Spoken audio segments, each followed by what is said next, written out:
let's be very clear.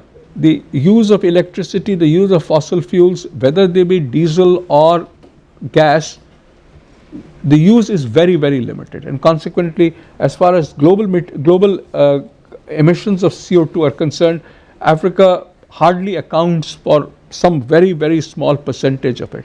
Yet tomorrow's emissions are, we move them to renewables, we move them in a manner that is cost effective, we move them in a manner that makes sense from the point of view of the local communities.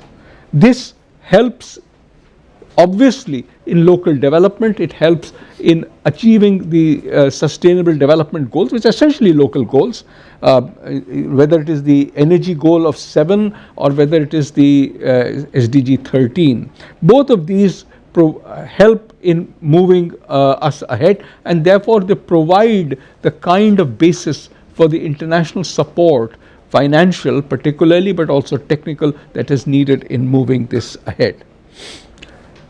We at the International Solar Alliance are keen on solar deployment in Africa, and are launching a blended finance mechanism that is looking at providing the resources that are needed for this development to occur. And please remember, this is obviously investments in the projects, it's the risk facilities that are needed for that investment to occur. It is creating the environment so that there is a second project, there is a fifth project, there is a 100th project. Only then is there a difference in the kinds of things that you see on the ground.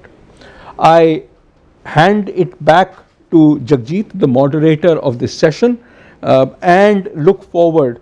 If you could make a, I think Commissioner Simpson speaks now, yep. But if you could also talk about the blended finance mechanism which has been proposed for Africa. Sure. Thank you very much, His Excellency Dr. Ajay Mathur, for providing us very real life, clear examples of how innovation, solar technology could help us dial the needle on energy access, and how we need new business models, and technology is not a problem. Which is a good news, and at ISA we all are pushing, as you may have seen, colleagues sitting here, a crisp slide deck which says towards 1,000. So at International Solar Alliance we have this. In over 20 African countries, and is financing energy infrastructure, such as grids and interconnections across the continent. To do this, we work closely with the European Investment Bank and the other European, African and multilateral development banks. As the result of this, 18 million people are now connected to electricity. Ladies and gentlemen, energy is and will remain a priority in our cooperation with Africa. 570 million people living in sub-Saharan Africa do not have electricity access. This means that children can't study at night, farmers can't water their field, and women have to cook using firewood, harming their health. Solar energy is the best answer to this challenge, as the technology is versatile and the resources in Africa are abundant. To make change happen, we of course need to invest. The continent currently represents only 4% of the world's energy investments. In the Commission, we have developed financing tools to support the private sector to invest in renewable energy. Today's panel is an opportunity to explore how these tools and other initiatives can help to harness the power of the sun in Africa. I wish you a fruitful exchange. Thank you. We thank Her Excellency Ms. Kadri Simpson for her very clear but inspiring remarks underlining the challenges in Africa, but the leadership European Commission has displayed in forging various partnerships with international organizations, member countries, and reorienting its aid budgets, prioritizing energy access in Africa. Especially the partnerships she highlighted with the World Bank, with the European Commission, partnerships with ISA and IRENA and IEA. I think with her leadership, we are more hopeful than ever that energy access would be prioritized in EU's orientations and support towards African member states in partnership with international organizations. With that, let's move on to our panel discussion. We have assembled a stellar panel.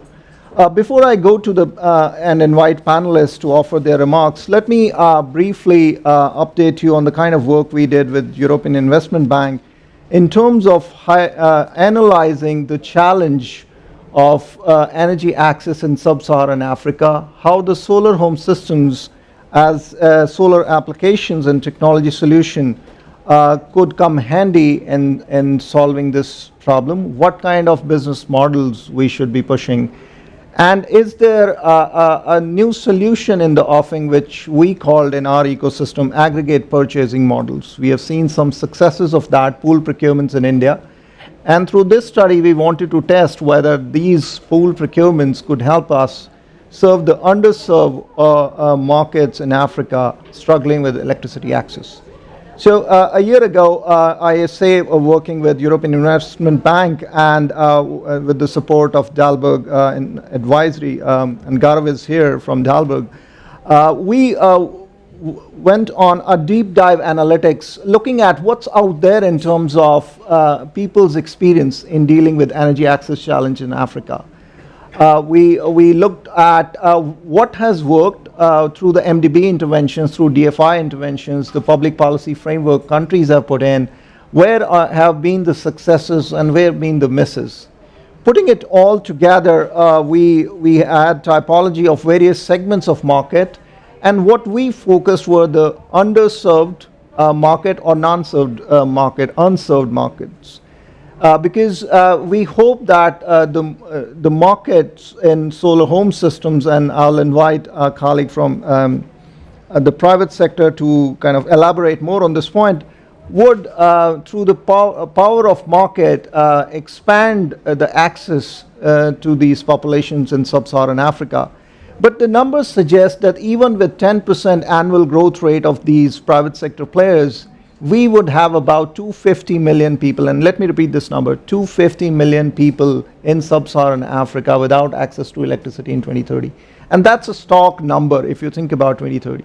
And we are only 8 years away from it.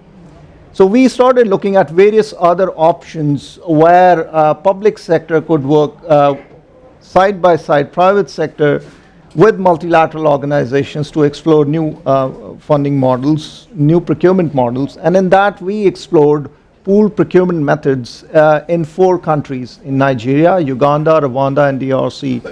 Detailed country level stakeholder discussions were held to explore whether such a pool procurement method create market distortions, whether they would bring along private sector, whether these things would be implementable on the ground, is there institutional capacity. And all that was wrapped up in a very crisp, clear report which European Investment Bank launched about 6 months ago. And now they're in process of putting together a financial package. And we would have Henrik here to elaborate more about this in terms of the next steps, what EIB is taking in his closing remarks.